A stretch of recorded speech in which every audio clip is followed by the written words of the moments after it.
And we are live. Hey, family, how you doing? Carrie Ann Stimson here, JMMB. Good evening. As I normally like to start out with the word happy. Happy Tuesday. Wow, what an Easter weekend that we just ended on. Probably an Easter weekend like most of us have never seen.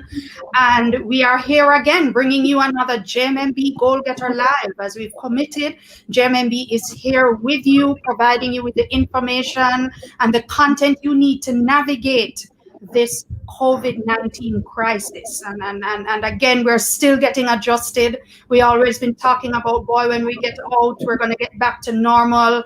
There's now a big question, what will normal look like? There's so much going on, but we've been taking your feedback, which we thank you for. And we are giving you the information you need to help navigate this crisis and what you will look like and what life will look like perhaps when it's all over. And we're very, very happy to be bringing you a very special topic. It's not in our primary line of business, admittedly. Of course, JMMB, we're a financial institution. But again, we're providing you the information that you have asked for and that you need to navigate. Hey, guys, I'm seeing the comments coming up. Hey, Richard, good evening, my family. Welcome, welcome. Drop a comment, say hi, guys. Tell us that you're here. It's not quite 9 o'clock yet, so curfew hasn't officially started, but we know everybody is kind of hunkering down at home, and we thank you for joining us this evening. It's going to be an awesome discussion where we're going to be talking about how can you build and monetize your personal brand online in the digital space. It's an awesome topic. Hey, Stacey. And why it's an awesome topic, and it's been causing quite a bit of discussion in the social media space, is that pivoting is now the order of the day. You know, what we've been seeing with job losses, unfortunately, coming out of the impact of this crisis, businesses have been impacted. As a result, jobs have been impacted. People are looking at other ways to earn, new business lines to go into. And what does that mean? It means recognizing the way things have changed and how they're going to look differently once COVID has passed, which we hope is sooner rather than later. And what's been happening out of that discussion is now everything is online. If we thought life was digital and online before, which it was, it's even more so now. And it's going to be even more so when this is all over, as we find new ways to live and to go about life.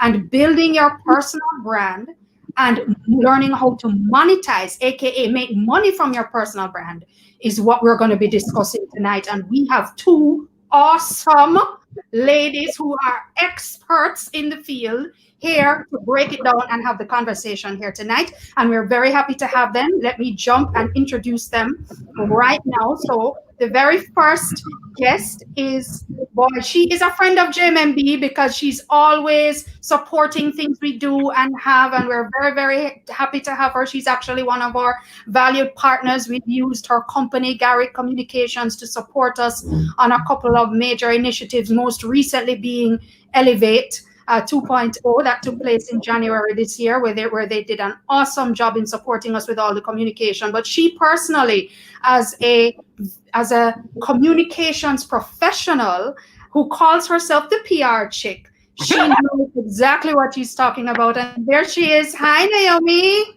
Hi, Carrie. Thank you so much for having me. I'm very excited to be here. Thank you so much. Loving the hat, looking very chic on the curfew and all. It's wonderful, wonderful. Listen, this makes me feel like I'm going somewhere, so I'm showing up. Why not? That's how we roll. That's how we roll. Thank you so much. She's Naomi Garrick, everybody, of Garrick Communications, aka she's a PR chick. And then the second guest tonight is also a special member of the JMMB family, always supporting things that we do, of course. And she, of course, has a very interesting story to tell as well, because many of you know her originally as a former Miss Jamaica, right? She's your Jamaican girl. You also would know her as a TV host, as an event host. If you follow her on her, what I call her favorite social media platform, probably she'll say, which is Instagram. You know, she's out there hosting perhaps most of the events across Jamaica. But she has an interesting story to share because she's also an online brand strategist that she's added now to her repertoire of skills. And she, of course, is happy to share with us this evening. She is Terri Karelle. Hey, Terri. are you doing, Carrie? Hi to all the viewers. And Naomi, you do look chic. I'm just saying. She does. She does. Hi, Terry. Thanks for being with us. I mean, you both of you ladies, we are so happy to have you. And we know why we're here. We're going to be talking about building and monetizing your personal brand. But before we went on here live, we just want to acknowledge everybody. Yes, we've seen lots of highs in the comments. Hi, Naomi from Bridget. Oh, everybody, Terry, yay! We're just loving the love coming from you guys. We really appreciate it that you have logged on. So, guys, this is going to be an awesome conversation. And guess what? Even if you don't think you need it now, you may just need it. So call, WhatsApp, text, tag, share, whatever. Whoever you need to talk to, tell them to come over here. There's curfew. There's nowhere to go except right here, getting some awesome information from the team at JMMB and these two fabulous ladies, Terry and Naomi. So let's just jump right into it. I mean, yes, we're here to discuss building your personal brand and how to monetize it because, there ain't nothing going on but the rent. The reality is that, we really have to just acknowledge what's happening in the space right now. And, before we would have come on here, I didn't check because we're so busy getting ready. Maybe it finished right now. The Prime Minister, certainly the government of Jamaica, through the Prime Minister's usual and regular COVID briefings, has basically announced a lockdown of the parish of St. Catherine, effective 5 a.m. tomorrow. So after 9 p.m. tonight, essentially, no resident of St. Catherine can leave St. Catherine. And it must be such a shock and must be causing quite a bit of concern amongst the residents of St. Catherine and the business owners, because, all of the details surrounding what a lockdown means, you can certainly go and visit the JIS website and follow Andrew, the Right Honorable Andrew Holness on his Twitter page and so on. But it's a very, very difficult time, to say the least. And the Prime Minister actually said it, we were always calling for a lockdown. Let's lock the place down to contain the virus. And now that some form of a lockdown is here, he actually questioned whether people really knew what a lockdown meant. But what this whole COVID crisis has really brought about is this confrontation with change, right? Change that was forced upon us without any sort of notice. So we knew that COVID was perhaps coming to Jamaica as it made its way across. We anticipated a health crisis. I don't think we anticipated the economic and financial impact that it would have had on so many hundreds of thousands of Jamaicans and scores and hundreds of businesses. It's crazy. And I wanted to just start out by you ladies sharing, because the reality is people probably look at you and you look like you got your stuff all together, right? Yeah. And the reality is you both have been impacted by what's going on with COVID. Who would have thought? People don't know. And I think Terri may have started to share some of that on her platforms and likely Naomi as well. But I'd like each of you ladies just to kind of share where it's at for you right now and what shifts are you making with respect to your own businesses and your own personal brands at this time to deal with this change. Terri, great. Naomi, go right ahead. Thank you. Okay. So this is a word that Terri actually uses a lot, which is to pivot. And we're all in this space where we have to figure out what's our pivot. And for me personally, I've been impacted as a business owner, and I'm an entrepreneur, the owner of Garrick Communications, which is my PR agency. I'm literally responsible for the lives of my employees. So with something like COVID-19 happening, and a lot of the companies that we work with, we support their marketing department through PR. When there's no marketing happening and not much PR, there's not much work for us. And so we have to trying to figure out every day, how can we still add value to our clients during this time? How can we problem solve and solve some of the problems that we're having? How do we still get them some kind of positive exposure during this time? And in some cases, we already have clients that have either canceled our retainers for the year or have put our retainers on hold. So we have to be trying to figure out almost every day, what's our next step? And so that's been very interesting for us. One of the decisions we made early out was that we were going to close our physical office. because we really can work from home, but also if we don't have the revenue coming that we normally have, that means we can't pay our rent. And that's the reality of the situation. It's pay rent or pay employees. And I'd prefer to pay my employees. So every day we are still trying to figure out what to do. But, we'll get into talking about the opportunities that are still available, but we're all trying to figure it out every day. Thank you, Naomi. And that's really very sobering, and as an entrepreneur, I just want to acknowledge that you're not only thinking about yourself and your business, you're thinking about your employees, because they got bills too. You know what I mean? And so it must be very challenging, but at the same time, we applaud the way in which you've been very proactive around looking at, okay, what are the opportunities? And we just want to underscore that, which is why we're having this discussion, looking at opportunities that exist in building and monetizing your personal brand. So Terri, over to you. What's been happening with you, girl? Right, thank you. So for persons who follow me on LinkedIn, they would have seen a post I would have done a couple of days ago, and it was really confronting what this means to me.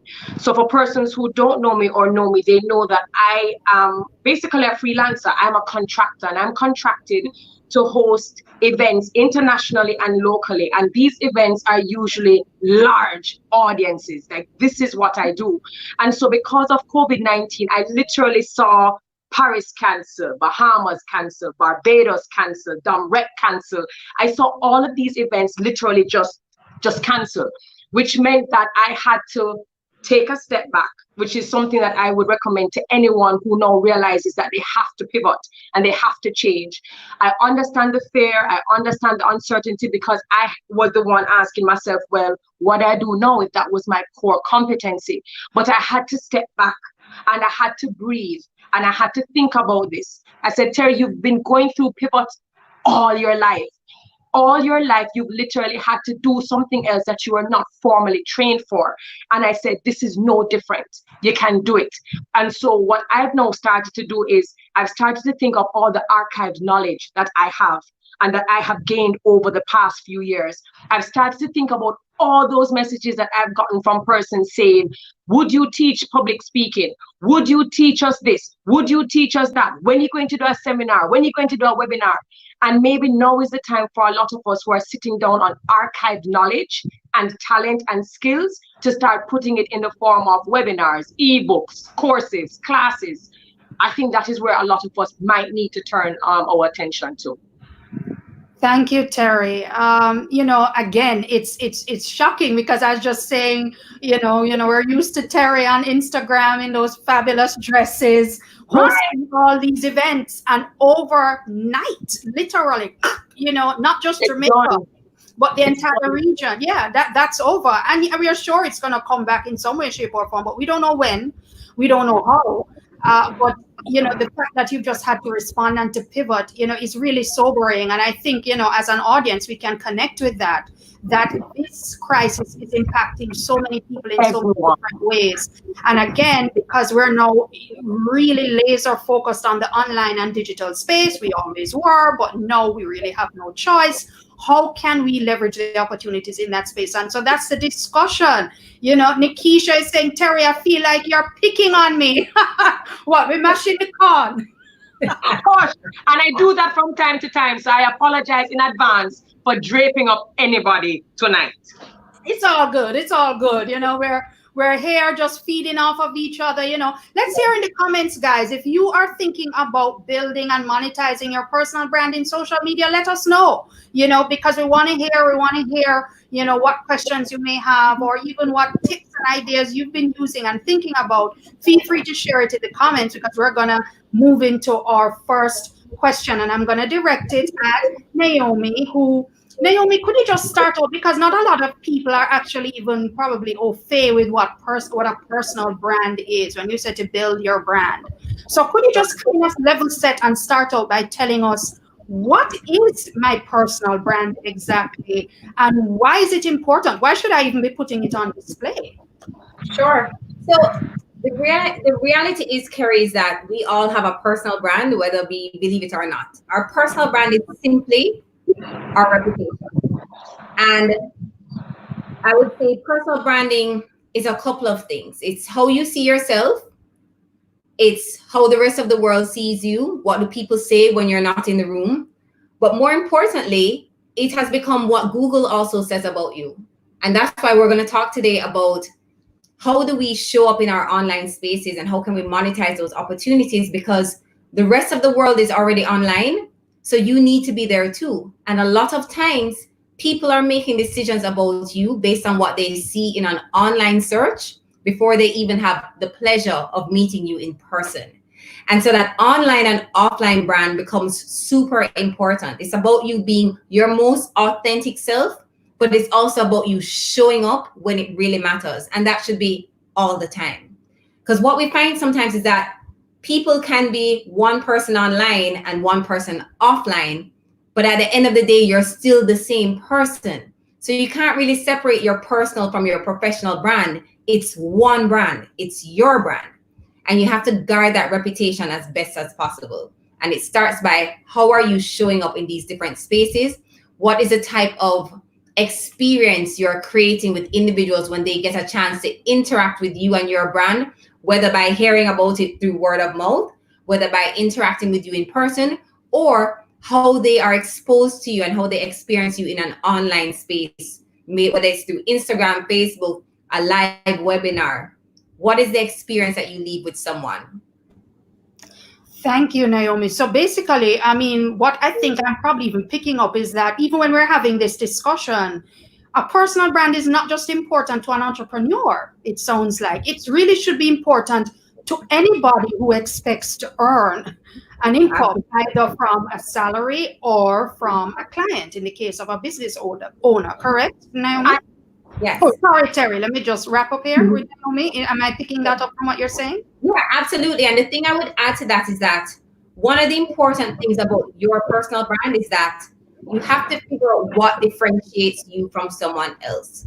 And to me, it starts with getting clarity on who you are, understanding that unique value that you offer because of your journey, because of your experience. Like example with Terri, when she shares her story, she's had so many different experiences that have led her to this point where she is right now. That is all a part of Terry's personal brand. But you also have to figure out, how do you communicate this brand to your ideal audience? What are the problems that you solve specifically for your audience?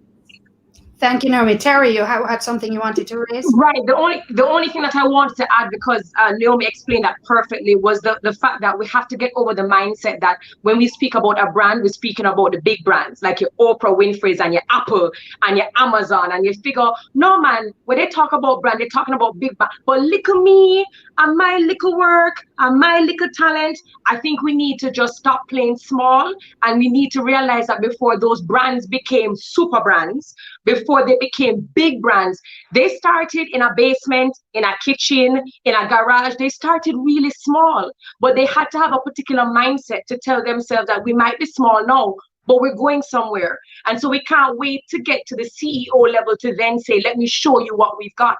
You actually have to start putting in the work, laying the pipelines to actually get to the super brands that we all see and know and either love or hate. So I think we also need to stop thinking about brands as huge and celebrities and public figures, and start acknowledging and owning and claiming that every one of us, regardless of where we come from and what we do, we're all brands.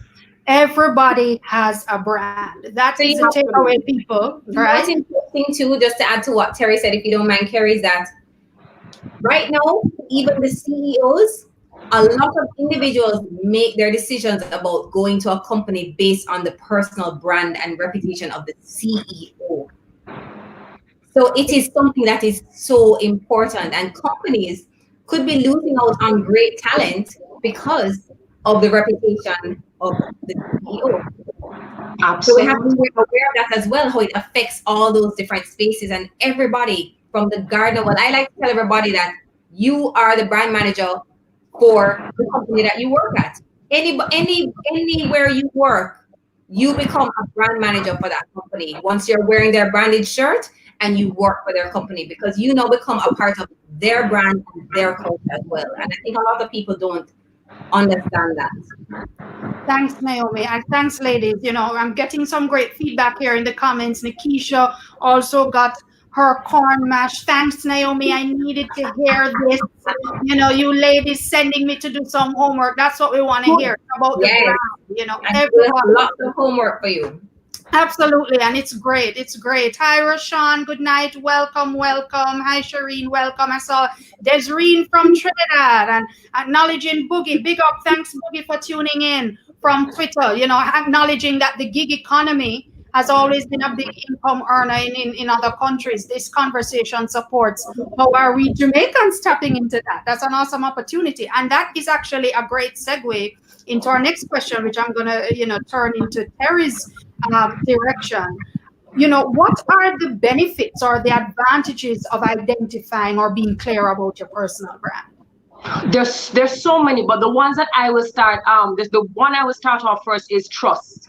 If you are able to build a very nice, authentic, clearly communicated brand, you will start to garner the trust of your fans, your followers, your audience, your community, whatever you want to call them.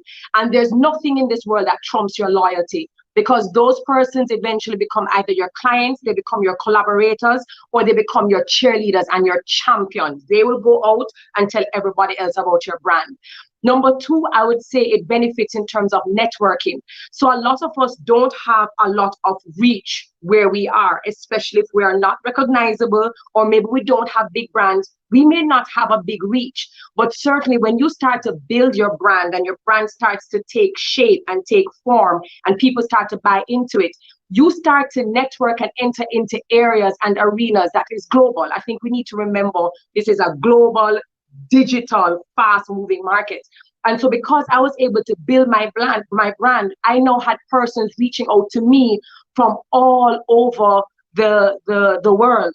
It will now allow you to meet the right people, get into the right spaces, and to collaborate with even bigger brands and push you into spaces that will even, will galvanize your brand even more. So I think you want to get the loyalty, you want to get the trust, you want to get the network, and naturally, if you build your brand, really what you're doing is you are creating opportunities for yourself in areas that maybe you haven't even yet considered. And that is something that I have experienced personally.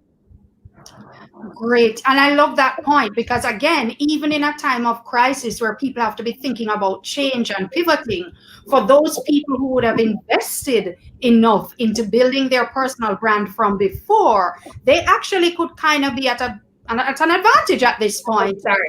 They needed to pivot.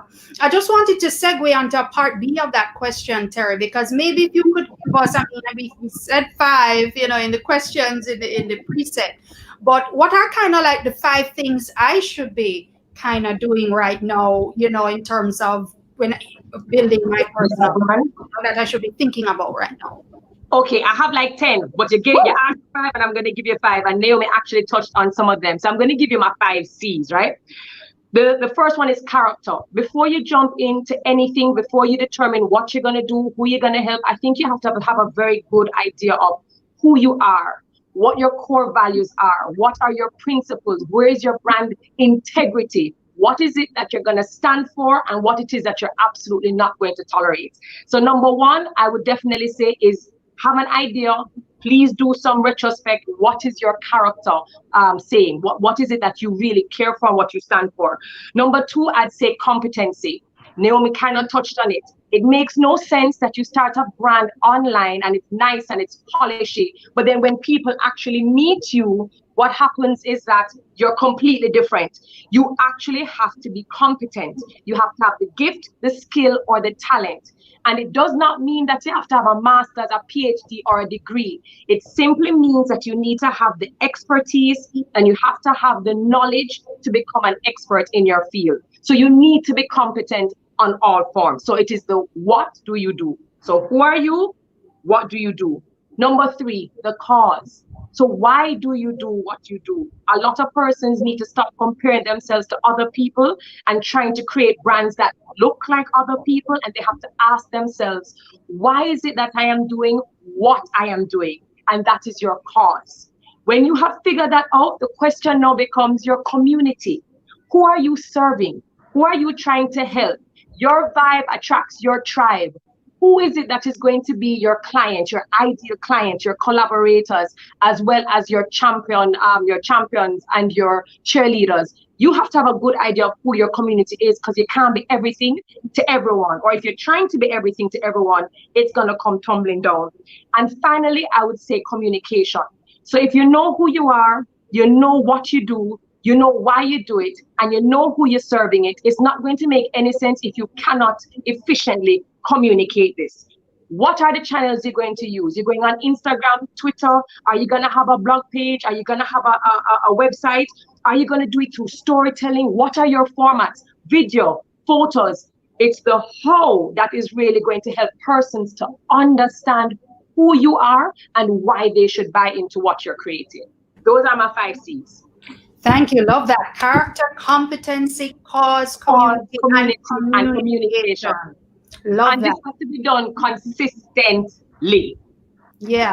It can't be, one thing one day and you flip-flop in. You got to be authentic. I know we're going to explore that further.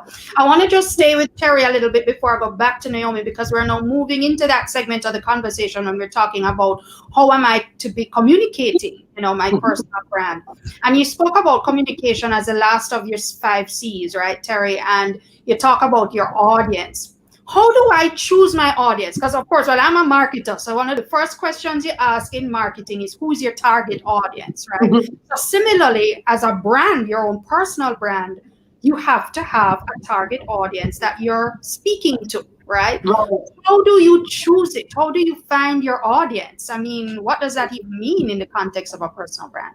Right. So it depends, right? And I think it depends on what it is you're doing. If it's a product, if it's a service. For me, because I am the face of my brand, it becomes a little bit different. But it's important for everyone to be very aligned with who they want to work with. So to make it very simple for a lot of persons who might be watching, it isn't always easy to choose your audience. Everyone says it doesn't always work that way. When I first started posting and really using social media, I didn't have a clue of what my audience was. I just knew who I was and what I wanted to attract. I knew the type of community I wanted to cultivate, which are people who are empowering, they're uplifting, they're very nice. So I don't have trolls and I don't have persons like that. But I wanted to be a space and create a space that was there to entertain, to educate, and to learn. That's really what I wanted to do. What eventually started happening was while I started to now tell people what I do, and I started to share with people how I do what I do, my audience started to basically filter out itself. If somebody wants somebody who rare or, who want to be an Insta model, they're not going to probably stay on my page for long because I just don't cater to that particular audience. So what I started realizing happening is that I started to invite or attract a lot of corporates. And this is without me really knowing what my audience was supposed to be. I started attracting corporate parents, persons who are trying to do career pivots, persons who wanted to emulate what I represent. And I'm now capitalizing on that audience because now I have divided my audience that I touch in different areas. For some people, they can choose their audience and figure out how they're going to serve them. For me, my audience came to me because of what I put out into the universe. And now I am able to segment my audience based on my touch points. So I think it's hard for me to explain to each and every single person how they should treat their audience. But once you find it, I think you have to stay aligned to that particular audience so you don't send mixed signals.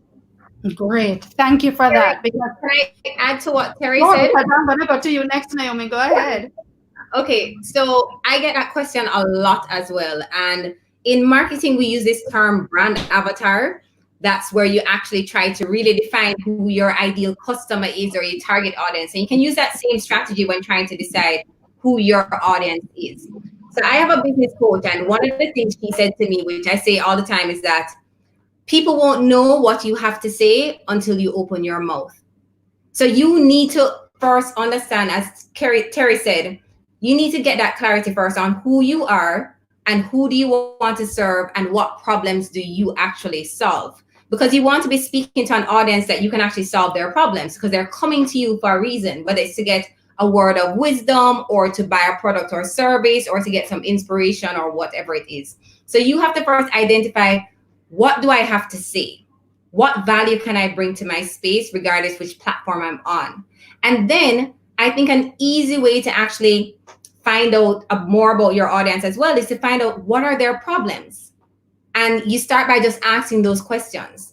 So even right now, I am testing out different platforms for my own brand. I started off on Instagram. I haven't really explored Facebook, but over the last 2 weeks, because I'm trapped at home, I've been really taking my own advice and being more engaging on my LinkedIn platform, which I hope we really get to delve into LinkedIn, because there are so many opportunities on that platform if you're positioning yourself in the right way to receive the opportunities.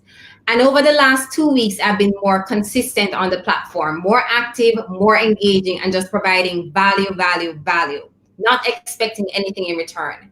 And already 2 of my posts have been trending in personal branding across LinkedIn. I'm getting so many comments and feedback, and I'm also getting requests for consultation, for coaching, for personal branding, just because I'm putting myself out there. When I get responses from individuals, that's how I start to actually realize who my audience is. Another simple way is, if you're on something like Instagram, check the analytics, look at your insights. That will tell you right away, do you have more women or men following you? Where are they from? What time do they check in on you? What's the age group? So that also helps to break down in a very basic way who some of your existing audience already is. But you can actually get into more specifics when you start to ask them the right questions to see if you can actually solve their problems. Right. Thank you for sharing that, Naomi. And, I just want to say, because I see a question coming in from Twitter from 911 Latoya. And I'm going to ask what the 911 is for. But she asked an interesting question, as I think we just need to reset the conversation. When she said, how do you know if this is a field for you? And just to be clear, guys, we're not speaking about a field. So we're not saying we are to build a personal brand because you want to start a business. If that's how you want to do it, then fine.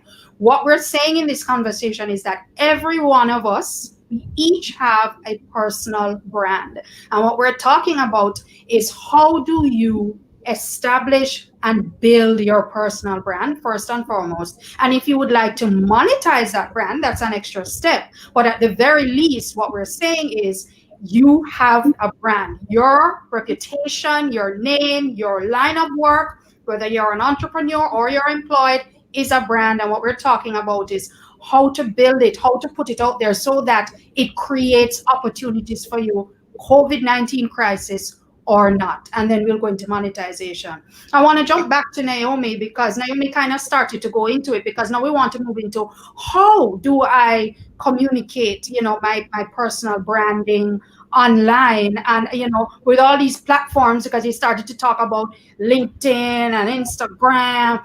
How do I choose which platform? If you kind of just give us some quick tips, I guess, on how do I communicate my personal brand. Sure. So I'm touching my face, I'm so sorry, guys. So of course there are a lot of platforms available to us, and I think it's important to test and measure. And so I'll just tell you from what I do and what has worked for me. So I started off with Instagram first, which to me is such an amazing platform. I mean, you literally get to have your own TV show, guys. So if you are clear on what you have to say or the value that you want to bring to your audience, even before you've truly identified them, start by choosing a platform and sharing the information on the platform. And it can be tricky, because I actually have an Instagram page for Naomi Garrick, for the PR Chick, and for Garrick Communications. And even though I have 3 different platforms, they speak to 3 specific things, but they're all tied back to me. So you're going to see the same Naomi showing up on Naomi Garrick, on the PR Chick, and on Garrick Communications. But Garrick Communications is focused on PR services. So if my audience is interested in PR services, they know Garrick Communications is where they're going to go to get that information, because I don't really talk that much about Garrick Communications in my other spaces. If you want personal branding tips and information, then you follow the PR Chick. That's where I provide that information. If you just want to know more about me and all the things that I do, then you follow Naomi Garrick. And so I direct people to the various platforms that I'm on, even just on Instagram, through the different pages that I monitor and manage. And why that's important, so for anyone that's online that has a business brand and they have their personal brand, which is all the same, I do recommend sometimes that if you have a specific product or service that you're offering, to separate the accounts, because most of the times, and this has been through my own experience, when I post content specifically related to personal branding on my Naomi Garrick page, even though that's the page that has more followers, the engagement is super, super low. So I've realized that people are just not interested in following me for that information. But when I share personal branding information on the PR Chick page with a much lower following, the engagement is so high, the shares, the highlights, the comments. And so I realized that it is important in that online space that if you have a particular product or service, to try and separate the two, because people that were originally following you just because of who you are may not necessarily be interested in all the awesome things that you have to say or sell as it relates to a product or a service. LinkedIn now, I mean, if you are a business professional and you're serious about business, you need to be on that platform and not just using the platform as a resume holder, which I used to do and which I think a lot of Jamaicans do. I realized the value and importance of LinkedIn when I started going to a lot more international conferences, and people stopped accepting my business card and instead asked if they could scan the barcode for my LinkedIn page, and then they'd connect on LinkedIn. And I was like, whoa, I didn't actually realize that people use the platform other than to share their resume. But there are opportunities because a lot of HR recruiters, headhunters, CEOs, and decision makers are on that platform making decisions about whether they should hire you or not. So if you're not showing up in that platform, if you're not engaging, if you're not communicating, commenting, and using that platform to really position yourself as a thought leader or to showcase your expertise, then you're missing out on a lot of opportunities that could have your name on it, but they can't find you. Thank you, Naomi. And I think that's a great, great nugget, because what a lot of people don't realize is, again, the platforms are very, very different, and how they are utilized is very, very different. You know, I'm a big I'm a big user of LinkedIn, not really but putting a lot of content out there. That's another conversation. That's why you ladies are ministering to even me tonight, right? Not just our viewers. But the different platforms serve different purposes, you know. So LinkedIn is not the place to post your puppy dog, you know, who just had some puppies, you know. It's not the place for that. Instagram probably. And as you said, even within Instagram, you can have different types of content, again, and for different types of accounts, for different types of purposes, again, depending on how strategically you want to position your brand. And I want to hop back over to Terri, because it's kind of like, as we're talking about the how, like, so for someone like me, I'm not an entrepreneur at the moment. I don't have any near-term plans to be, but I'm still very passionate about building my personal brand, right? Right. So Terri, how for those of us who are employed, and people may say, you know, our lives are not as exciting as you ladies, right? But, you know, how do we show up online, given our offline lives, and, you know, the temptation to think that, you know, we're boring, we really do have nothing to offer? What's your advice, you know, to some people like us? The first thing I'd say is, number one, we're not unidimensional. We're not one-dimensional. That's not how we are as individuals. We are multidimensional and we are multifaceted. So even though some of us might be 9-to-5 employees and we might work in for a particular company within a particular industry, it still does not mean that we do not have thoughts or that we do not have skills and talents in other areas. In fact, we know that most persons figure out that they have a side hustle when they realize maybe they bake very well. Maybe that is something that they do very well. Maybe they realize that they have a talent where they're able to spot errors in documents. It may sound boring. It may sound stupid, but that is a skill and people require that as a proofreader. So for me, what it is stop looking at yourself as this one-dimensional creature and start asking, what are all the areas that you touch? What are all of the areas that you feel comfortable speaking about? Because on LinkedIn, I've never done a post that says, book me for your event. Never. The how I communicate with persons is that I'm a storyteller. I am going to weave things into that conversation. I'm going to try to do open-ended questions. And that is for persons, again, it does not have to be in the job or the role that you do at work, but ask other questions. So for example, very easy thing. I realize that a lot of people are now doing a lot of meetings online. I also realize in the space that there are people who are not getting up, not washing their face, brushing their hair, or putting themselves together online. Yes, I'm an host. I'm an international host. Yeah, I'm an event host. Yeah, okay, I'm a speaker. But I have an opinion about this that is timely and relevant. So I jumped on my video and I said, let me tell you something. We must show up online, even if it is online. We have to put ourselves together. That post did so well across Instagram and LinkedIn, and it does not take away from the fact that I have other things doing. Because one, people could resonate with it, people could understand it, people who didn't think about actually putting themselves together started to say, oh my goodness, I really need to. So I think what people need to do after they've figured out the platforms is you can have the same content going across all platforms, just repurpose it according to how people behave on those platforms. And lastly, when you're speaking to these persons, you need to be communicating in a manner that resonates with people, because people are people. They have the same issues, same problems, same frustrations, and a simple caption or post that you make can have a lot of people nodding their heads and saying, I totally agree with you. So don't stick yourself in a box. Show all the different spaces, show in all the different spaces what you can do while still remaining at the core of who you are.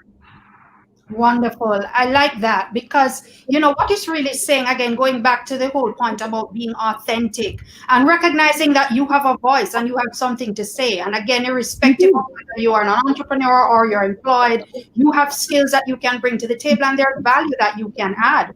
You know, I want to jump back to Naomi real quick too, because I'm seeing a couple of questions come up in the panel about, as we talk about the different platforms and things you want to say and so on.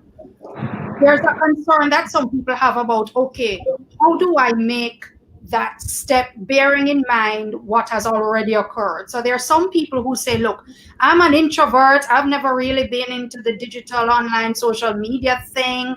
How do I get started? Yes, Terry's bubbling.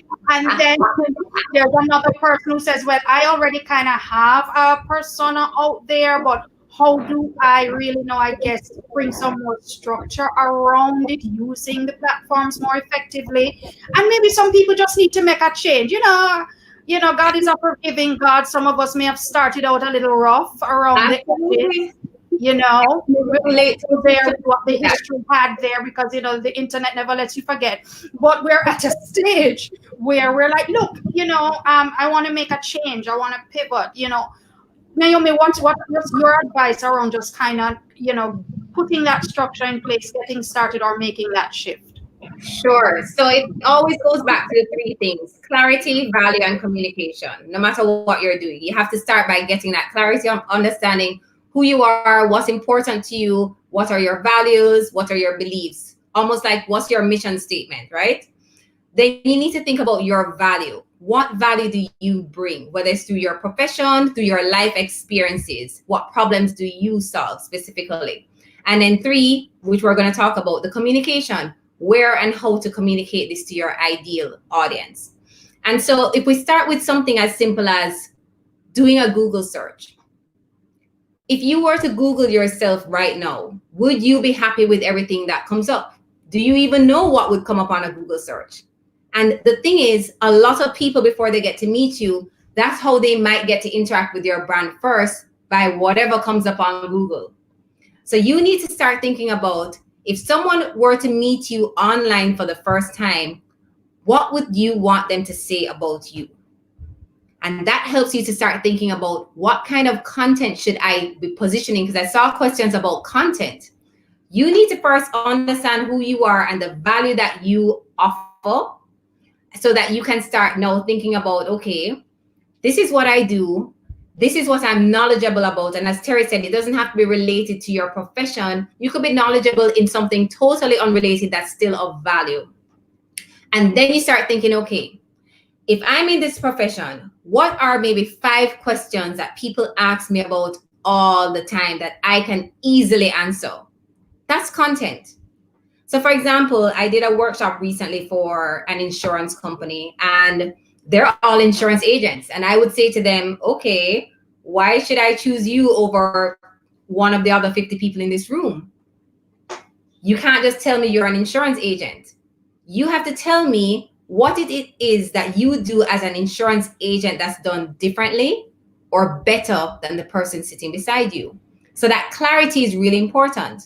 And so when I was sharing tips on how to build their brand or content that they could be sharing, I asked the same question. You guys get asked questions all the time, no matter what profession that you're in. Write down those questions because those are the answers. You have the answers already to the content. And then for those that are afraid of video, like I'm also very, like video is a new thing for me. And I mean, Terri knows this about me as well. Video is it's awkward, right? Especially online, because essentially like right now I'm talking to myself on the screen, even though I'm talking to you guys. And before I do something like a live on Instagram, I actually have to do a mental countdown where I kind of psych myself up to go online to speak. And I do that because I know that I'm going to positively impact the life of even one person by jumping on that video. However, to start off, you don't have to jump on video. You can use other people's content. So for example, on LinkedIn, when I just started using the platform, I didn't have the time to sit down and write a long article about personal branding. I can do that now. I've actually done 2 recently. But instead, I would search online for articles on personal branding from like entrepreneur.com or Forbes or Inc. that I thought would be of value to my audience, and then I'd reshare it. So you can do the same on Instagram. If you can figure out what your audience wants to hear or how you can add value based on your profession, you can borrow other people's content and repost, of course, tag them and give them their credit, and reshare information because it still helps to position you as a thought leader or an expert. And then you put your comments on that post as well, so that you're also contributing to the conversation and not just resharing someone's information. So that's a very simple way to start. And another way, and I'll just say one more thing before we switch back to Carrie, is that you have to start with your profile pages. Can someone go on your profile right now and easily identify what you do based on your picture, based on your headline statement, or that's a little summary underneath, based on the pictures that they see on your Instagram, Facebook, or LinkedIn profile? What information is there that actually tells someone what you do? And a lot of times we get caught up with putting our job titles that doesn't necessarily tell someone what we actually do. Thank you, Naomi. And I think, whoa, yes, I see the finger. Go, Terri. I'm just going to jump in based on the questions that you asked. I thought Naomi did a very good wrap up. When it comes to building your own brand, what it really means is that you are making the conscious decision, you're making a calculated conscious decision to bet on yourself. You cannot be looking at this destination saying, I want to be there, and you don't want to actually put in the work. But before you put in the work, you actually have to get over that big word that everybody knows is fear. What a lot of people are caught up about why they don't use social media as much or they don't do video as much. It's not that they're bad at what they do. They're afraid of failure. They're afraid of looking stupid. They're afraid of being ridiculed and being critiqued. That's the reason why a lot of persons don't get out there. But I'm going to tell you right now, if you don't do it, somebody else will. And you will always be that person sitting down there saying, I could have done a better job than that. Well, if you think you can do a better job, then you actually have to get over that fear and you have to try it. So how does it work? You're doing video for the first time, you don't have to speak for an hour. Just try it. Just do it. I dare you. Do it and actually say in the video, guys, this is my first time doing a video. I am so nervous, but here goes. I am guaranteeing you, The majority of the persons who come in are a part of your audience. They're going to be cheerleaders. They're going to be cheering you on because they know what it is like to be there. But I guarantee you, if you bet on yourself and you try to do that one video and you keep on practicing, after a while you realize I could have done this a long time.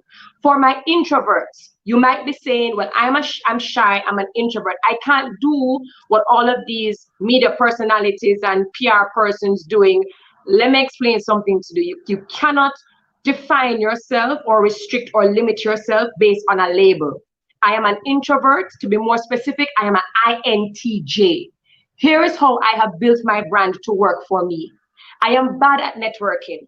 I absolutely hate going into public spaces and being like, hey, my name is Terri Karelle, here's my card, so what do you do? I'm extremely uncomfortable doing that because I am, in fact, an introvert. What do? I build my brand online. And when you find that you build your brand online and you become an expert or a thought leader in that space, people come to you. Understand that removes a lot of the barriers of you having to go out and convince people to get to know you. It actually works in the favor of the introverts to have people come to you based on what you're putting on your platform. And building a personal brand does not mean oversharing. It doesn't mean that you have to share everything to show that you're authentic. Use your discretion and show only that is going to give value to your audience. Show your personality. It doesn't mean that you need to overshare everything that is private. I'm done. Boy, you ladies are just ministering. I saw a comment here that I think kind of summarizes some of the feedback so far from Talent Box on Facebook. Ladies, this session is too good. My belly full. Oh my God, when you have some salt there. I love it. Terri, can I add one thing to what Terri said? Yeah, because we need to move on because we barely scratched the surface yet. That is stifling. Like, so Terri knows that public speaking is not my favorite thing. And I literally just started doing that a year and a half ago. To this day, which I tell people all the time, I mean, my armpits start to sweat every single time. I could be speaking to 10 people or 200 people. It's the same reaction. But because I know that I'm giving value and I know what I'm talking about, and I know some person, even one person, is going to leave that room with a great takeaway, that's what gives me the courage to do it.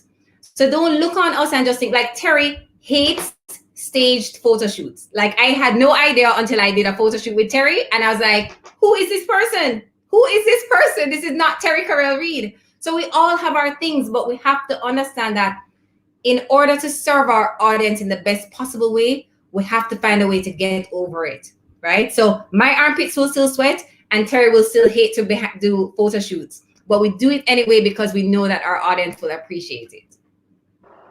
Absolutely. Thanks for sharing that. You know, and I'm glad for the words of encouragement, especially for the introverts, you know, who, you know, not sure how do I put myself out there.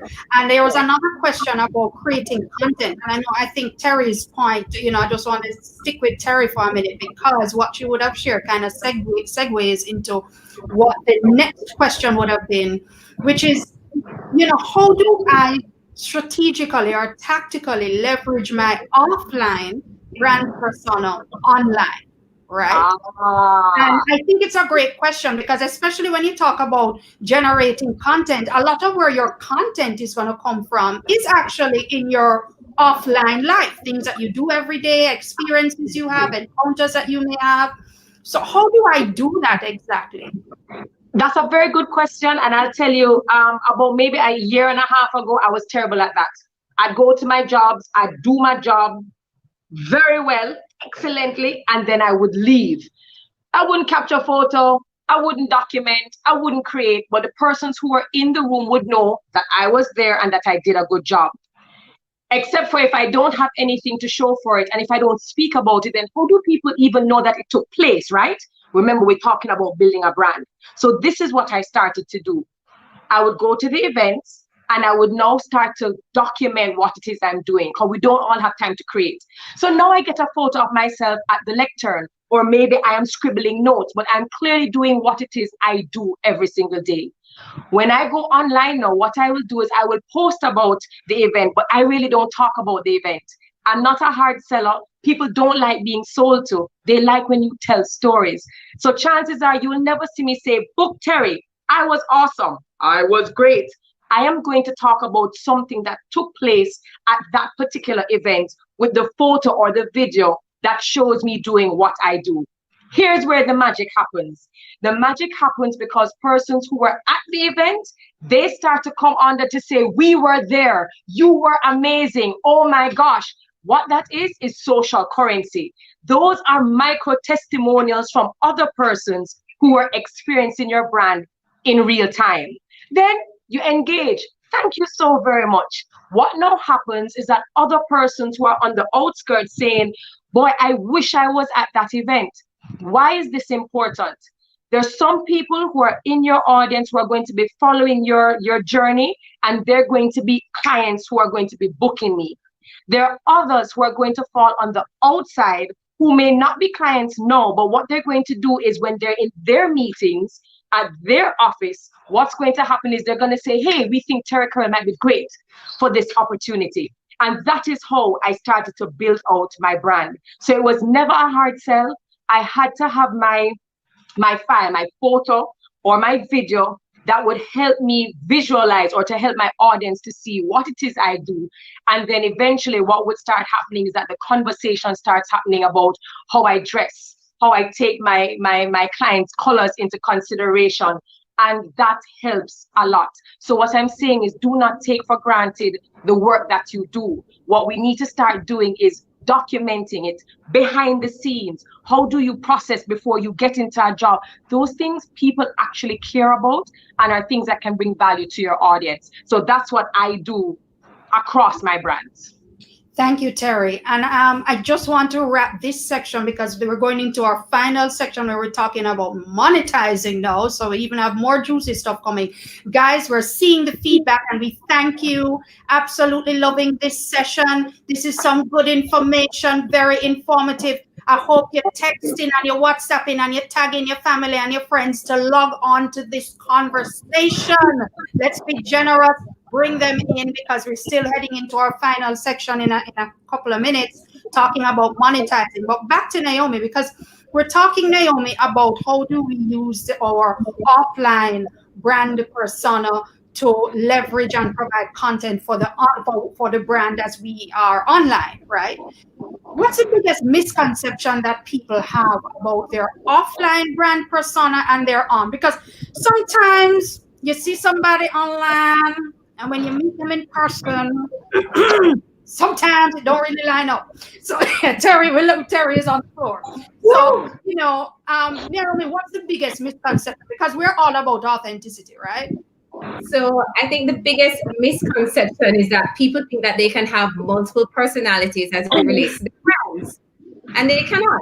You are one person. So as you said, you can't present yourself as this person when you meet people in person, and then you're somebody completely different online on Instagram, or you're this lovely put together professional on LinkedIn, and then on Instagram, you are not that lovely put together person. It's still you at the end of the day. And that's why I tell people I don't really see a differentiation between a personal and professional brand and on and offline brand. It's the experience that someone has when they interact with you, whether it's directly, whether it's online, or whether it's through a third party. So you have to be always showing up in the way. So my friend Angeline said it best, dress the way you want to be addressed. And I think that is the same for just showing up. You should be showing up the way that you want to be addressed in all of your different settings, whether it's on or offline. So for example, I had an incident once in my company where someone had applied to work for me. Lovely young lady in the interview. Resume was great, but I'm in PR. I actually represent other people's brands. That's the business. That's the nature of our business. We are the gatekeepers for other people's brands. So I have to ensure that whoever we're bringing into our company, one, is a good representation of the Garrick Communications brand that we've already created and established. 2, you're a good representation of my brand because the company is called Garrick Communications, which is Naomi Garrick.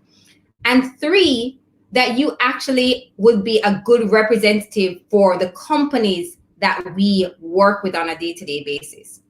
So I have to check your social media. So I'll say that right now. If anybody wants to work at Garrick Communications, that's great. But I need to be able to see what the rest of the world is seeing online about you. And when I went on her social media profiles, I almost could not believe that this was the same young lady that sat in front of me in this interview.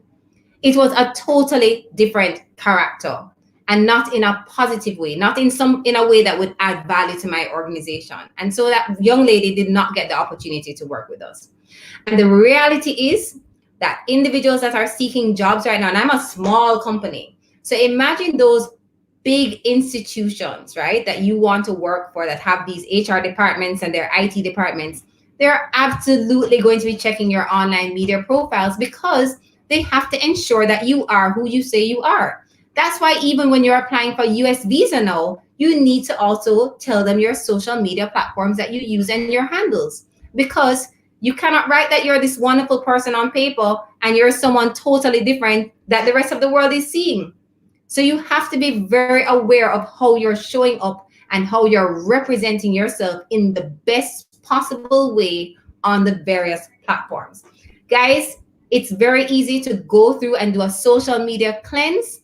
There are things that you may have posted 5 years ago and you don't remember. I don't remember what I posted last week. So sometimes you have content that maybe you thought was cool or relevant at the time that really is not a good reflection of you and your brand. It's okay to go back and just delete. And this is what I tell students when I talk to them. I'm like, listen, if you are not comfortable with your grandmother, your mother, or your potential boss going on your Instagram page or your platforms, then that means that you have content that does not need to be there because it's not bringing value to you and your brand. So don't be afraid to, as it's on the screen, spring clean your socials. Do a social media cleanse and delete what's not relevant to who you are right now in this moment. Thanks, Naomi. And that's a great point, because it's kind of controversial because a lot of people are like, well, the company shouldn't be looking at my social media because that's my personal life and not my work life. And the reality is, again, that it's your personal brand, it's your reputation, and the company, depending on what their particular brand positioning and values are, your brand may not be aligned. And that's okay. If your brand is not aligned, then that's okay. That's not the company for you. But we all the time when people post things on Twitter and stuff, and then we find out that they work for this company, and then they lose their job because guess what? As I said, you are the brand manager for the company as well, and they have to protect their brand too. So I just want to add two things. One, we always tell this to people in workshops and students: you don't have to post everything. You don't have to post every emotion, every anger, everything that you're feeling does not necessarily have to be posted on social media. Take a step back. Number 2, one of the biggest misconceptions with online, because I think Naomi did that part very well. Another misconception of people online is that somehow, whether their page private or public, they figure that because nobody really know them, it's only going to stay in this little spot. I think people keep on forgetting that we've seen nobodies, people who are virtually unknown, tweet and end up on Ellen, or they do an Instagram post and they end up on Oprah, or you do a post and you lose your scholarship or you lose your job. Please understand that online is not the space in your living room. It is literally giving anyone who has the power to have a mobile device eyes into your world. And if you do not want to give people that power to judge you, because that is what people are going to do, that's all we have to do. That's all we have to go off of. So what we're asking for people to do is use your discretion, don't post everything, and remember that your platform is seen all over, whether you think it private or not. Right. And I think that's a great testimony. Sorry, Naomi? No, I was just saying, it's really just to be mindful, to just think before you share. That's really... Let's take a minute to think about it. Yeah, and I think that's a great point to close this section before we move into monetizing, because even Terri, just acknowledge that Terri, you clearly define what aspects of your personal life you share and not. So for those who follow you, they can figure out you're in a relationship, but you don't post his face, as far as I can tell, on Nope. pages. Nope. It's nobody's business. So for those who may know you and see you socially, they may pick up that you're together, but you don't post in there. And that's your choice, and that's okay. You choose and you draw the lines and the boundaries. And I think people need to be happy that they do have that power to choose and to create those boundaries about and to cultivate their own audience. People forget that you have the power to control your narrative, and when you control your narrative, you naturally attract and cultivate your community. So my community is like, all right, we know she's happy, and as long as she's happy, we're happy. But they're not trying to pry, because I've taken the time to really audit and make sure that I've cultivated the community that I want. Absolutely. Thank you for that. So we're moving into the home stretch. We're talking about money. Yes, Money. It's all about the rent. Okay, so we're paying some bills. And so it's again, yes, so you're building your personal brand. So for those of us, who are desirous of staying in the employed space, we covered that in terms of, okay, yeah, we're building a personal brand because your reputation is important and it can lead to other opportunities. There are some people who actually want to monetize their personal brand that they're building online in a real way, beyond just using it to find the next job, in an employed space, and that's fine too. So let me start with Terri, because Terri, you certainly are using your personal brand online as well to make money. It's called what it is.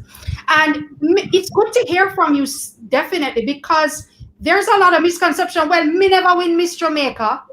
So, yeah, of course, Terri Karelle can make money because she was Miss Jamaica and she hosts Digital Rising Stars and da. So, Terri, how did you do it?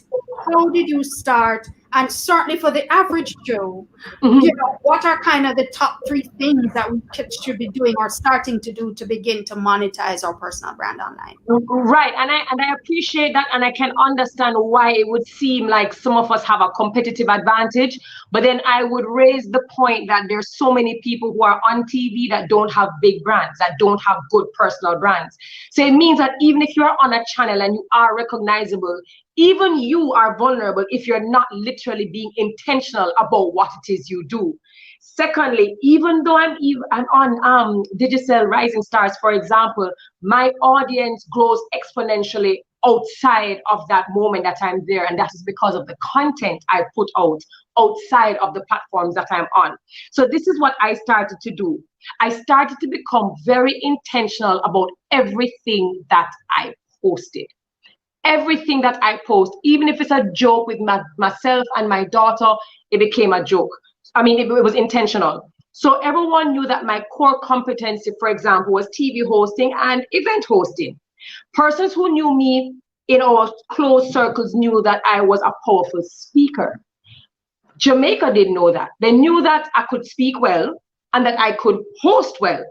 But whenever it came to conversations and figuring out who they wanted to be a potential speaker, I probably would not come in that list because my brand was built around event or TV media hosting. The moment I got up on my phone and I started doing minute talks, 5-minute talks, 8-minute talks, and I started to post them, they started to go viral. They ended up in WhatsApp group, CEO group, manager group, church group, parents group, all sorts of groups. And guess what happened? I started to do that consistently. Guess what started to happen? People started to invite me to now be a speaker. They wouldn't have seen that if I did not put that particular talent that I had on display. When I jumped onto LinkedIn in May, nobody knew me on LinkedIn because I wasn't using LinkedIn. I was a nobody. So even though you might have a little bit of recognition in your country, if you're trying to really build your brand into international waters, you're like anybody else. You're a dot on the map. Nobody cares. The moment I started to do my content around little mini talks, things that, I wanted to speak about or I wanted to address, the events that I did, the takeaways that I got, way things started to happen. I went to Grenada in November, went to Singapore in December, Barbados, Bahamas, a lot of these people who never heard of me, never seen me in the hosting capacity were reaching out because of what they saw. And then when they started to go across my other platforms, they said, oh, she does other things. So I guess what I'm trying to say is, if you're only going to show one side of you, then really and truly, you'll only attract persons for that one thing. The moment you actually start to intentionally put work and consistency behind showing something else, the feedback comes. But if you don't do it, and if you don't do it consistently, it's not going to happen. So LinkedIn, 10 months later, I can't tell you how many webinars I've been on. I was just on a live the other day with other experts, one professor from Harvard. Why am I there? How did I even get there? It's because people who never knew me started to see my content. They saw my content of value, and so they invited me into their spaces. And anyone can do it if they bet on their brand and they start to put the work consistently behind it. Thanks, Terri. So basically, the big nugget is that you put yourself out there. You put your talent and your skills on display. And as you said, even though you're Miss Jamaica and you're probably popular, yeah, you are popular in Jamaica, you got international opportunities by just, again, putting it out there. And I remember when you came onto LinkedIn and started out, I remember. And, you know, you did these videos with no makeup on your face. And I'm like, okay, Terri's in LinkedIn. Let's see how this is going to go, because we were used to you on Instagram. But wow. I mean, it's like, as you said, 10 months later, it's been awesome. Putting your skills on display. I love that. And I think that is really where you have to start in terms of making yourself available for monetization opportunities. I mean, Naomi, just to switch to you in this monetization discussion. So you're an entrepreneur, right? And of course, you're driving work to your business personally as well. I mean, how do you do that in that context, you know, in terms of generating demand and money for your business and the field that you're in? So what's interesting for me is that for the agency Garrick Communications, which I really should be covering my face, but I haven't really spent a lot of time building that brand online. We know who our ideal audience is, and thank God, our company just turned 10 in October, and our audience finds us. We're very clear on identifying who our ideal audience is, and we attract our ideal audience. But what has been happening with me over the last 2 years is when I started to venture off into personal branding. So it's not something I've been doing forever. Literally, I launched my book in 2018, right, March 2018. So we're 2 years in now. And that's what catapulted everything for me as it relates to personal branding. I've never advertised personal branding. Anything related to me and personal branding has been what I share on my social media platforms. And because of that sharing on social media, I've gotten speaking engagements locally and internationally.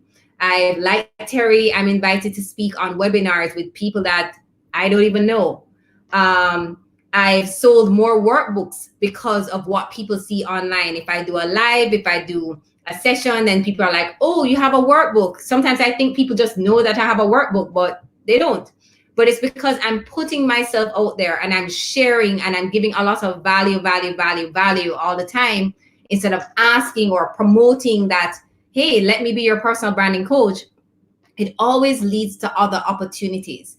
And even for someone that watches me that may not need my service right now, because I put myself out there, they can recommend me to someone else that might need my service. So that thing about the social proof, positioning yourself as a thought leader or as an expert is really, really important. So if you're doing that, and as Terri said, showing up consistently online in the platforms that you choose and offering to solve problems, sometimes you do this for free. A lot of us are afraid to give away our services for free, not realizing that the more that you do that, the more comes back to you. And this happens to me all the time. So what has happened with my personal branding, my personal brand as the PR chick, which now people just know that. I had a situation, or not a situation, but an example where I had ordered a pizza from Domino's, and the pizza man came. He was super late. I'm not normally a miserable person, so I was instead just joking with him about foolishness. And when he was leaving, he said, all right then, PR chick, And I was just like, wait, what? He's like, you're the PR chick, right? I'm like, yes. He's like, I said, how do you know that? I read the newspapers, miss. So that thing about your brand, you never know who is watching you and why they need it, is so important. But for me, I've been also using this great online space to do things that I've never thought of doing before. So I have a 14-day build your brand challenge where I've created just very short videos, maybe 2 to 3 minute videos with digital worksheets that someone can go online, pay like a very small fee, and do this 14-day challenge to build a brand. Or I've created maybe 8 ebooks, 3 of which I'm giving away for free. So if you go on at the PR Chick, click the link, free brand building tools, you can download your tools on how to build your LinkedIn profile, build your personal brand for free, because I believe in offering value. But I have ebooks that are for sale, that you actually pay for content. So what happens is online gives us all these opportunities to sell, not just directly to who is in our space here in Kingston or Jamaica, but to the rest of the world, because there are people all over the world that needs your services. But you have to start by letting people know what you do well, the problems that you solve. And then you look at, what can I sell that can help? Maybe I could do an online course that gives someone step by step directions on how to do something. Maybe I can simply jump on Canva, which is a free online platform to create content, and do an ebook, 6 pages, download it for free. So there are lots of ways that you can be making money online, and either giving away things for free, or you're charging a very small fee, but because so many people have access to it, you end up making a lot of money in a very short space of time. So there are lots of easy ways, and then there's more extensive ways that you can be building your brand online and making money from it. Thank you so much, Naomi. And I'd love to just hop back to Terri real quick, because Terri, you are the one-woman shop kind of a scenario. And earlier you would have shared about how you're pivoting. So now, as an online brand strategist, what are your specific monetization activities that you're doing? Because I think it can also resonate, particularly for some of our viewers who may have lost a job and are looking now to independently, in and of themselves, use a personal brand online to make money. What specific money-making strategies are you using right now? Right, and I touched on it earlier, but I think it's also, and this is why it goes back to, you can't just be one-dimensional, because if you were able to start sharing with persons or showing persons your expertise in different areas, then when you decide to pull levers like the ones I'm going to explain, then it won't come as a shock. So for me, over the years, what I've gotten are lots of questions from my community about public speaking. People have asked me constantly if I would do workshops, if I coach for public speaking. People have asked me for etiquette classes. People have even asked me about LinkedIn, because they saw me jump on LinkedIn and they saw me do my thing in LinkedIn. So now people are asking, well, how do I go about, jumping on LinkedIn? And so I realized that I actually have a lot of experience and a lot of practical experience, things that I had to try, I had to fail, I had to figure out which is the best way to learn. And so now, as Naomi mentioned, I'm thinking about going into classes. Persons have actually told me that they would rather do online classes to me, especially those persons who might not have been able to travel to a seminar or a web or a physical space. They've now asked me for classes or courses in those spaces. Even media, people have asked me about media, building confidence, and video, being comfortable in front of the video and storytelling. So persons have told me where they would like me to start my classes, and that's what I'm going to start doing. Thank you, Terri. And one final question before we do a quick housekeeping matter and then come back with our final nuggets from each of you. Naomi, just wanted to raise this question for you in particular. So now in the COVID crisis, of course, we find a lot of online brands and influencers and thought leaders like yourselves sharing a lot of content, COVID crisis management related type content. And actually, you could say that's part of what JMMB is doing now as well through this series of Go Better Live webinars. do you see that particular strategy as being useful right now, Naomi, as far as building your personal brand and maybe if not monetizing it now, because maybe, it's probably not a good thing to charge for certain things at this point in time, but you disseminating free COVID crisis management content now with a view to making money later? So what I would say is, if you have something to add to this space that's of relevance, share it. That's a great way to enter the online space if you weren't there before. And see how that can be repurposed content as well. And I'll give an example. I recently wrote an article for the Jamaica Observer on pretty much how to build a business brand online. And that's something that's going to be, it's on their online website, and I repurposed it and shared it on LinkedIn as well. And that was one of my best posts so far to date on LinkedIn platform. And it's because a lot of people could relate to it right now. Those who are not online need to get online because the rest of the world is online.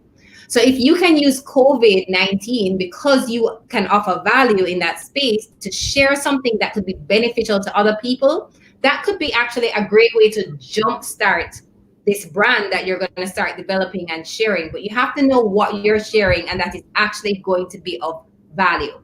Don't just jump on the COVID-19 bandwagon just because you think, okay, everybody's talking about COVID-19. A lot of people are tired of hearing about COVID-19 as well. So if you can share something that can still bring value that's even not related to COVID-19, that's also a great opportunity right now because some people are overhearing news about COVID-19. So you have an opportunity to not share COVID-19 stuff and to share relevant COVID-19 things. Once you think it's going to add value to your space or to your audience or to someone else's life, now is a great time to jump online because everyone else is doing it. If we come off of this webinar right now and hit Instagram, I'm sure there are maybe about 15 different lives happening right now because people don't have a choice and we still want content and we still want information. And so everyone's using this opportunity. But how are you going to stand out from the noise right now? By understanding the value that you have and what you can share with your audience because you already know that they need this information from you. And that helps you to give you the confidence to actually jump online too. Thanks for that. Great. Yes, I see that finger, Terri. Terri is so funny. I'm like in class, just two things to add to that, right? And if you're going to jump in the space or maybe you are still in business, please do not have things like COVID-19 sale, 50% off. Please do not try to do some marketing or advertising strategy using COVID-19 sale because that's not really something that we would recommend at this time. And just to add to what, or to reiterate what Naomi just said is, nobody wants you to pick up where the news is. We rely on the media houses to tell us how many people are affected and we rely on them. But honestly, I can speak to my platforms. I have seen a spike when I post simply because I am posting something that is inspirational. It's laughter. It's a light moment. It is something that people can relate to because as Naomi said, everyone's tired. Everyone is already doom and gloom and despair and pain and anxiety. And so people actually look forward to content that makes them laugh and reminds them that we're in this together, but we're having a good time and we're grateful. I find that if you can tap into that space, people will love you for it. But as Naomi said, just make sure that when this is all over, the value doesn't disappear because the COVID-19 has disappeared. How do you now capitalize and retain the people who are now going to come with you in this period? You know what's funny, Terri? One of the things I did, which is totally not related to personal branding or anything like that, but when homeschooling started, Lord have mercy, I had to put a sign on my door. I created a COVID-19 sign for my child to let him know that these are the 5 reasons that you can knock on my door. And the first one was, you have COVID-19 symptoms. And I listed what the symptoms were, right? And I shared it on Instagram and so many people DM'd me asking, can you send me the template for that? Because I need a sign like that on my door. Did the sign actually work? No, but it was my attempt to have some normalcy in my house. So there are ways, we have to remember that people, a lot of people are going through a really, really rough time right now. So you have to be empathetic as well, right? So it goes back to just give thought before you share something. Is this going to help something? Am I being kind? Am I offering value? Am I going to inspire someone today? As Terri said, am I going to make them laugh? Think about what you're posting, why you're posting, and how people will be affected to what you're sharing. If already you think that, oh, this could be touchy or iffy or maybe not, don't share it then, right? Thank you, Naomi. No, people, blaze up these comments. I mean, this conversation has been fantastic. I mean, I think, we could stay here for easily another 2 hours, and with curfew here, we certainly could. Right? But this has just been a fabulous discussion, and as we talk about, COVID-19 and this whole crisis, this is what this conversation is really part of a broader conversation. It's about looking at opportunities and supporting people in navigating. And it's been really just wonderful. I just want to deal with just a couple of quick housekeeping matters before we come back to each of our fabulous guests for their final nuggets. The first thing is, guys, is that this session is being recorded. So that's awesome. So you can watch it again and watch it again some more. You can share it with family and friends, anybody who you thought this would have been very useful information to have and to hear. Feel free to share them. We're going to be posting it on JMMB Group Jamaica's Facebook page, Twitter, Instagram, and YouTube. So please feel free to watch right after this is done. It will be available on YouTube almost immediately, and then we'll upload throughout the night to the other platforms. So that's the first thing. The second thing is that JMMB Goal Getter Live webinars will be continuing next week. Yes, we're going to be right here. We're going to be back with you next week, Tuesday and Thursday, again with some more great conversations and content to help us all navigate. So next week, Tuesday, I forget which date in April it is, April 20-something, I'm sorry. But next week, Tuesday, just follow us on social media and you'll get all the deets. Next week, Tuesday, we're going to be talking about budgeting and managing your money. If it's one thing we're learning out of this COVID thing is that, boy, a lot of us got caught with our pants down. Some of us in the choir over here, we're going to be talking about how to budget, how to make the most of that little nickel, and how to really get our savings back on track and to be better prepared and to, of course, keep our financial goals on track. So that's next week, Tuesday, 8:30 p.m. right here again on JMMB Group Jamaica's Facebook, Twitter, and YouTube platforms. Then now on Thursday, we're going to have another JMMB Goal Getter live stream where we're going to be ministering to the parents and the guardians, where we're going to be talking about trying to navigate this homeschooling thing. I mean, OMG. I mean, I'm not going to say anymore. We have the parents and the guardians in the building. We know how it is. We're all trying to navigate this new normal. I don't think anybody expects schools to reopen anytime soon, given the rapid fire spread that has now occurred. And so this homeschooling paradigm looks like it's going to be our normal for quite some time. So we're going to bring some people both on the educator side and on the parent side, just to share some ideas about how we can get through this as parents and guardians of kids who we're going to have to be homeschooling in the midst of trying to juggle everything else. So guys, this is where you need to be. JMMB Group, 8:30 p.m. Not LinkedIn, YouTube, Twitter, and Facebook. See you next week, Tuesday, 8:30. So we're going to bring it back with Lady Naomi and Lady Terri, where we're going to ask them to leave us with what we call the final nugget, right? The final thought.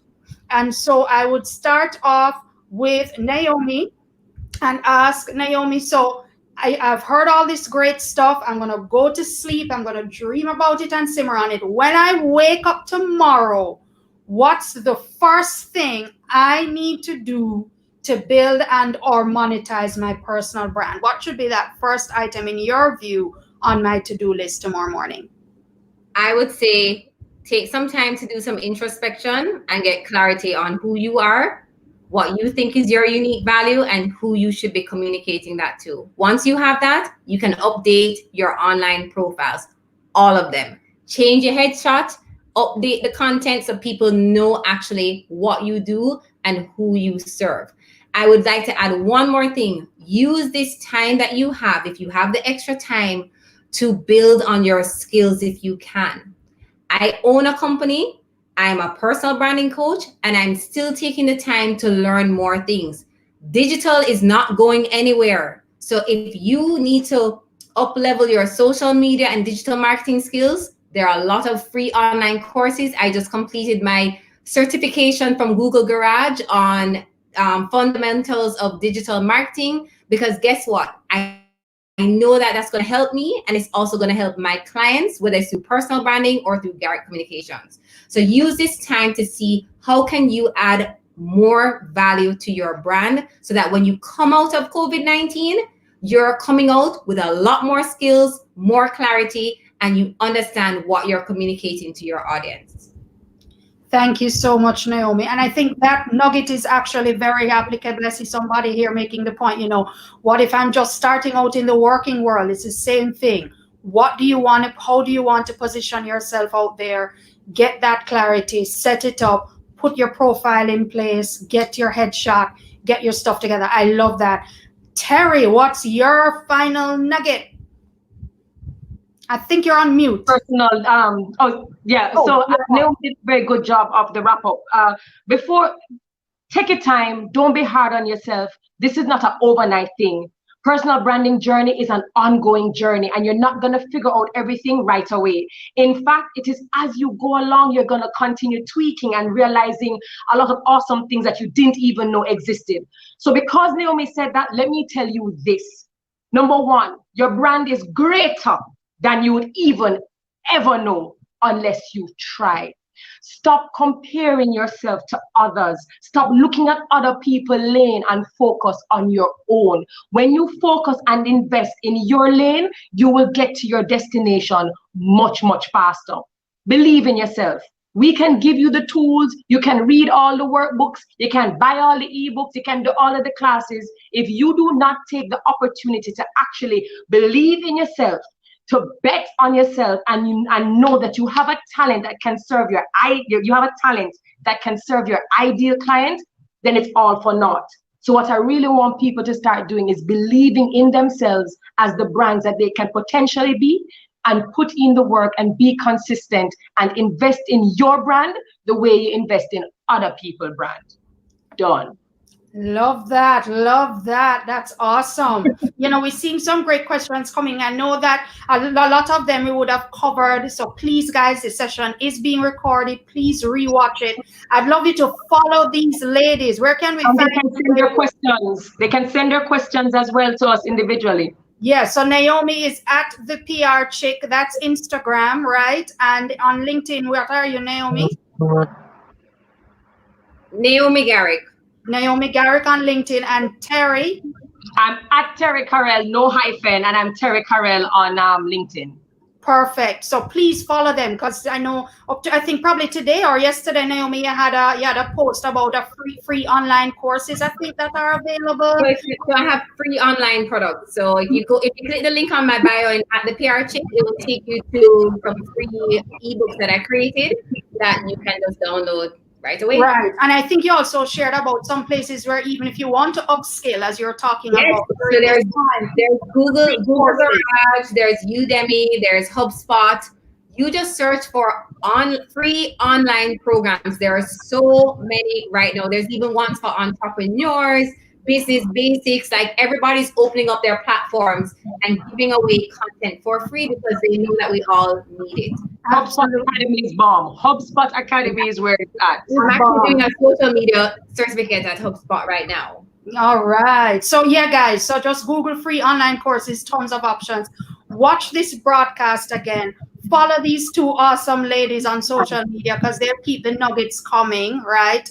And guys, I think the key message too is just start. You have an awesome brand. There's no need to hide it. Step out there, be generous, contribute to the world what it is your unique skill sets are, and just be bold about it and take that first step. We're not playing small in Ladies, 2020. We're not playing small. We're not playing Right. small for anybody, any day. Step COVID is out. not an excuse to just stop. absolutely. You know, Absolutely. we always say pivot. We have to pivot and wheel and come again. Absolutely. We're looking for the opportunities. We're remaining positive. We're going to get through this. And when this is all over, whatever the new normal is, we're going to be ready. And ladies, we just want to thank you guys. Blaze up those comments. Let's see the round. Thank you. Awesome, awesome ladies. You know, JMMB, it is our pleasure to continue to bring these Goal Getter live stream webinars. We will be taking a break this Thursday. Yes, somebody said, what happened to Thursday? So sorry, we're not coming on this Thursday. But guess what? We've done about 4 or 5 webinars already. So please go back, have a look. We've been covering all kinds of topics to help you navigate. And we'll continue to do so next week, Tuesday and Thursday, 8:30 p.m. Same place, same time. Follow JMMB Group Jamaica to get your notifications. Thank you again, Terri and Naomi. We really appreciate your time. It was awesome. And information. It's been wonderful. And JMMB Group continuing to stand, coming from a place of love, standing for the best interest of all. Yeah. We love you guys and we thank you again for following us, and we invite you to continue to stay safe, and we wish for you the best for yourself, your business, and your loved ones. Absolutely. Thank you, everybody. Good night. Thank you. Bye, guys. Take care.